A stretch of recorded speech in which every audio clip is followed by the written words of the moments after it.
তাই যদি না হবে তাহলে বহু মাহফিলে আমরা দেখি বক্তা আলোচনা শুরুই করে নাই, বক্তার কানে কানে বলতেছে সুদের ব্যাপারটা একটু মাইনাস করে দেন, আপাতত ঘুষটা এইভাবে রানিং করার দরকার নাই, আপাতত পর্দার ব্যাপারটা এইভাবে বলেন না, আপাতত অমুক জিনিসটা বলেন না। ও কিভাবে বুঝবে ওয়াজিটা এইগুলো যেগুলোর দ্বারা মানুষ হারাম থেকে বেঁচে হালালে যায়, নাজায়েজ থেকে বেঁচে জায়েজে যায়, বিদআত থেকে বেঁচে সুন্নাতে যায়, শিরক থেকে বেঁচে আল্লাহর তাওহীদের পতাকা ধরে, বলেন ইনশাআল্লাহ। কিন্তু একজন আলেম যখন সভাপতি হয় বা মেহমান হয় বা উপস্থিত থাকে তখন কলিজা দিয়ে আমাদের শান্তি লাগে, কারণ আল্লাহ কেউ না কেউ বুঝবে আমরা জবান দিয়ে কি বলতেছি। সূরা লুকমান আয়াত নাম্বার 6, ওয়া মিনান নাসি মান ইয়াশরি লাহওয়াল হাদিস লিইউদিল্লা আন সাবিলিল্লাহ। মানুষের ভিতরে কিছু মানুষ আছে অহেতুক আজে বাজে জিনিস কিনে ফেলে, কিসের সাথে কি অহেতুক জিনিস চর্চা করে। আপনারা কি দেখেছেন? আমরা এই ঘরে বসেছিলাম, আমি সবাই মিলে গেল কি কামের দিন কথা, পিছনে স্যার আছে উনিও বলতেছে, তাই সবার একই কথা, জাস্ট 3টা দিন খালি ফেসবুকে ঘুরতেছে। বক্তা বলতেছে কি, মওলা গো তুমি আমাকে এই মাসে এতবার পেলেন সরালে মাওলা, এই কথা বলে কাঁদতেছে, জানেন দেখছে। আবার বলতেছে মওলা গো কি জানো একটু আগে শুনলাম, অদ্ভুত অবস্থা, এই গান বাজনা নিয়ে এসে হিন্দি গান নকল করে গজল বানাচ্ছে, নাম দিয়েছে ইসলামী সঙ্গীত। এটা কি কোনো কবিতার বই যে আপনি মিলি মিলি বলির ফলে জিতে গেলেন? 36 নম্বর সূরা সূরা ইয়াসিন 69 নম্বর আয়াত, আপনার কথাকে আগেই তো নাকচ করে দেওয়া হচ্ছে। ওয়ামা আল্লামনাহু শি'রা ওয়ামা ইয়ামবাগি লা, এটা কোনো কবির কবিতা না, আর আমার নবী মুহাম্মদ কোনো কবিও না সাল্লাল্লাহু আলাইহি ওয়াসাল্লাম।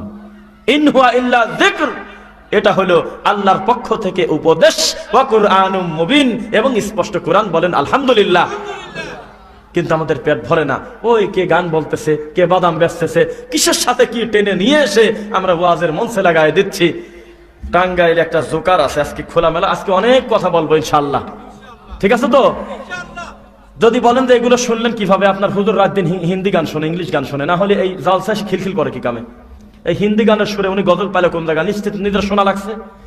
তো আমরা যাদেরকে নাম বলবো তারা যেই সময় কমেডি করত, কৌতুক করত, তখন হলো ভিসিআর সিডি ভাড়া করে করে মানুষ একটু দেখতো, ওই মুরব্বীদের সাথে গিয়ে আমরা একটু বাচ্চারা যা টাকা দেখতাম, এইটার নাম হলো মজিবার টুকু, এইটার নাম হলো বাদাইমা।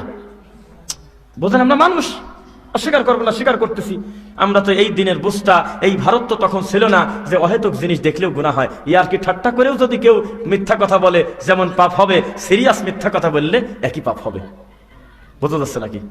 তা আমরা কিন্তু টুকু, মজিবর, ভাদাইমার কৌতুক দেখেছি। আপনি এমন কেউ না আবার হিংসা করেন না, কেউ আবার দেখেন না। আপনারা না দেখলে আলহামদুলিল্লাহ, দেখলে সুবহানাল্লাহ, কারণ আপনি এখন বুঝ আসার পরে আর দেখেন না, বাস আল্লাহ ক্ষমা করবেন ইনশাআল্লাহ। আগে দেখছে সবাই বলতেছে, অনিল অডিওতে কৌতুক শুনতাম, বিশ্বাস করেন এখন তাদের মার্কেট আর নাই। কেন জানেন? ওর চাইতে বড় বিনোদন দিচ্ছে টুপিওয়ালা হুজুর। এই যে জালসার পোস্টার এরকম করে পেশা বিড়ি বানায়, 4 স্টাইলের বিড়ি খাওয়া দেখাচ্ছে একটা জালসার বক্তা, আজকে দেখলাম একটু আগে। আল্লাহর কসম, টাঙ্গাইল গোড়াই থেকে হাটু ভাঙা রোডে সামান্য একটু আসার পরে আল্লাহর কসম ওই প্রতারক বক্তা এখন ওয়াজ করতেছে, মনে হয় একটু আগে চলে গেল। হ্যাঁ, থাক থাক, নাম বলে উঠে পড়বে, জুকার মুকার নাম নিয়েন না। আল্লাহর কসম ওয়াজ করতেছে, আমি তখন আসি, উপরে লেখা দাবা, ওরা তো আল্লামা 3 মিনিট পর পর একটা করে পয়দা হয়, শাইখুল হাদিস নাম দিয়ে উনি মাগরিবের পর কাঁদতেছে।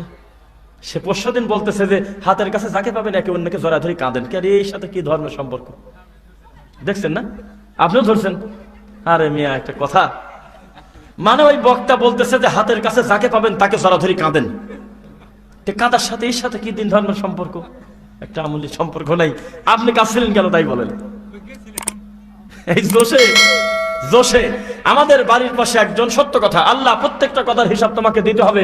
মা ইয়ালফিযু মিন কাউলিন ইল্লা লাদাইহি রাকীবুন আতীদ, জবান থেকে যে কথা বের হয় কথাটা রেকর্ডেড হয়ে থাকে আল্লাহর কাছে, নাকি? তো আমাদের বাড়ির পাশে মাহফিলের সময় কিন্তু বহু কিছু মানুষ বাকি লেখা দেয় না, বিভিন্ন জিনিস বিভিন্ন লোক লেখা দিয়েছে। মাহফিল কমিটি, যুবক একটা কমিটি তৈরি করে দিয়েছে যে বাকি খাতাটা নিয়ে তোমরা এই প্রত্যেকের বাড়িতে গিয়ে বলো, ভাই কি চাচা আপনার ওয়াদাকৃত সম্পদটা দেন, আমরা আল্লাহর ঘরের কাজ ধরবো। এটা কি খারাপ কিছু? তো তখন গিয়ে একটা লোককে দরজা টোকাইছে, খুলছে, তো বলছে যে মাস্টার সাহেব আপনি যে 1 মণ চাউল লিখেছিলেন, এই চাউল অথবা সমপরিমাণ টাকা দেন, আমরা মাদ্রাসায় কাজ করবো।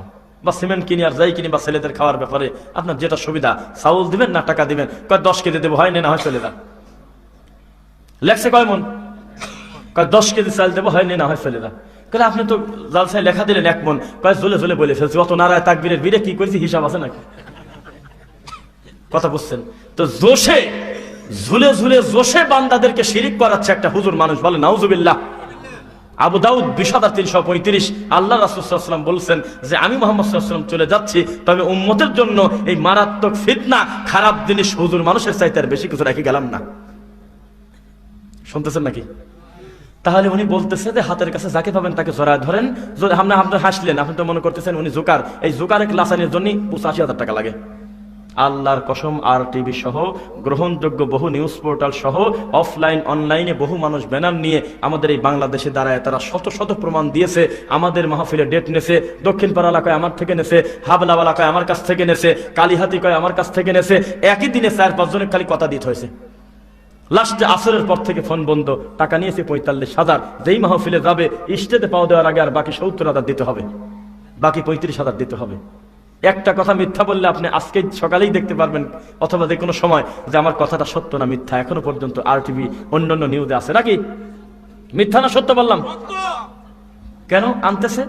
কারণ উনি এক বৈঠকে এক মঞ্চে 5 রকম বিড়ি খাওয়া দেখাতে পারে, আয়ুব বাচ্চুর গান দেখাতে পারে, বিভিন্ন শিল্পীর মতো করে কণ্ঠ দিয়ে নাচতে পারে, চেয়ারের পর পাও তুলে হি হিক করতে পারে, কুকুর কিভাবে ডাকে, বানর কিভাবে ডাকে, রাত 3টার সময় অকারণে আজান দিচ্ছে। আবার প্রথম ইয়েতে লেখে, কাগজে সিরকুট দিয়েছে, হুজুর আপনি তো আজান দিলেন না। আজান দিবে কি কামে? এ কোন জাতি কথা? কয় আজান দিলেন না তো আপনি, ওই তো কণ্ঠ নিয়ে আজান শোনাবে, তার ভিজিট হলো 85,000 টাকা। আগে 40, স্টেজে পাওয়া দেওয়ার আগে 35। থাকেন কোন জায়গা আপনি? তাহলে আমাদের বিবেক বুদ্ধি দিন ধর্মের প্রতি মিনিমাম বিদ্যা যদি থাকতো, এইরকম নোংরা লোকদেরকে দিয়ে কি আমরা খোলা মাঠে পরিবেশ করতাম?